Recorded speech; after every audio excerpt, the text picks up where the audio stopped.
Bonjour à tous. Alors l'approche du brain spotting, qu'est-ce que ça va traiter exactement et pour qui c'est vraiment intéressant? En dehors de cette approche connue pour la désensibilisation des traumas, donc des états de stress post-traumatique, on peut mentionner ce que vous connaissez sans doute, les flashbacks, les palpitations cardiaques, le sommeil dérangé, interrompu, les cauchemars, etc., des états de vigilance ou d'alerte constante, même dans des situations de repos, les sursauts, etc. Mais ça peut aussi être dans le quotidien de tout un chacun, sans qu'il y ait forcément d'événements, de crises, etc. Ça peut être aussi simplement des états d'épuisement, de fatigue chronique, des pertes de vitalité. Ça peut être des sensations qu'on est bloqué tout le temps dans les mêmes réactivités ou même des phobies. Ça peut être aussi des sensations d'être coupé de ses émotions parce que le système est saturé et il n'y a plus d'accès. Simplement, on ne sait plus de quoi on a vraiment envie, qu'est-ce qui nous motive, on se sent lourd, un peu neutre comme ça face à tout. La vie n'a plus tellement de goût. Tout ça, ce sont des signes en fait de saturation du système nerveux. Ça peut être aussi des sensations d'impasse, d'impuissance dans la vie, dans l'existence. Ça peut être des répétitions de choses douloureuses qui se répètent dans les relations, au travail, avec les enfants, la famille, etc. De la dépendance affective, ça peut être des addictions. On peut mentionner Internet, on peut mentionner des substances, mais ça peut aussi être des actes compulsifs, des achats compulsifs, du workaholisme qui n'est pas assez souvent mentionné puisque c'est tellement valorisé dans le système capitaliste.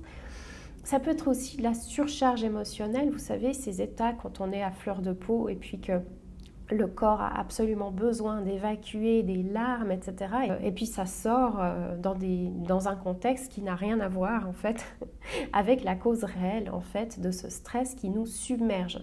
Donc globalement ce qui se passe c'est qu'il y a ces états de stress cumulés ou très intenses mais courts dans la durée, quelle que soit leur forme. En fait, ces stress, quelque part, paralysent notre système nerveux, le sature et l'empêche en fait de pouvoir en fait se réguler. Imaginez un tuyau simplement en plomberie, un tuyau qui se bouche, qui est coagulé comme ça, et l'eau ne peut plus passer, donc la pression va augmenter en fait et va finalement faire déborder le lavabo ou voilà les points d'arrivée d'eau. Donc c'est un peu la même chose. Donc on va pouvoir dégager en fait le tuyau pour pouvoir permettre en fait à l'eau de couler comme elle se doit. Donc c'est ça qu'on fait avec le brain spotting dans un but d'effet durable, de résilience, de décharge émotionnelle et puis de neuroplasticité. J'aimerais aussi mentionner une chose importante pour tous les grands empathes ou les personnes qui sont dans les relations d'aide, professionnelles ou non professionnelles, les proches aidants, etc. C'est ce qu'on appelle le trauma vicariant ou la fatigue compassionnelle. Ça, c'est un élément sur lequel j'aimerais quand même appuyer parce que les personnes qui sont en contact régulier avec la souffrance d'autrui sont en particulier sujet à cette surcharge émotionnelle. Pourquoi ? Simplement ce qu'on appelle le contre-transfert limbique, nos cerveaux limbiques émotionnels, qui a un effet de porosité ou de contagion en fait entre par exemple un client et un thérapeute. Ou une personne qui est dans la relation d'aide avec la personne qui est aidée, accompagnée. Dans le cas par exemple d'une maladie chronique ou d'une personne vieillissante, etc. Donc il ne faut pas sous-estimer l'impact que en fait, cette souffrance peut avoir sur le système de la personne qui accompagne. Ça, c'est vraiment quelque chose dont on ne parle pas assez en fait, dans le monde, le milieu des thérapies.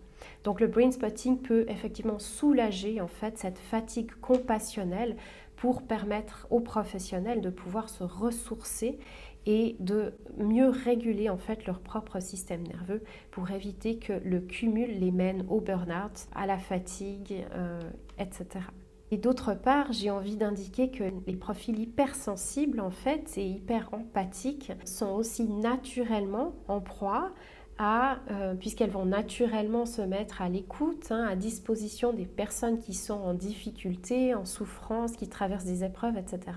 Donc ces personnes-là ont aussi besoin d'être attentives à toutes ces surcharges qui se cumulent, voire jusqu'à saturation de leur système. Donc là, il y a aussi une attention particulière à porter quand on se retrouve dans ces profils et qu'on ne peut pas se refaire, on est naturellement en fait attiré vers ce soulagement de la souffrance des autres, mais du coup on doit faire vraiment attention à aussi d'abord prendre en compte à notre propre régulation émotionnelle. Si vous avez donc d'autres questions ou que vous souhaitez plus d'informations sur le brain spotting, je vous indique des liens ici. Bonne journée!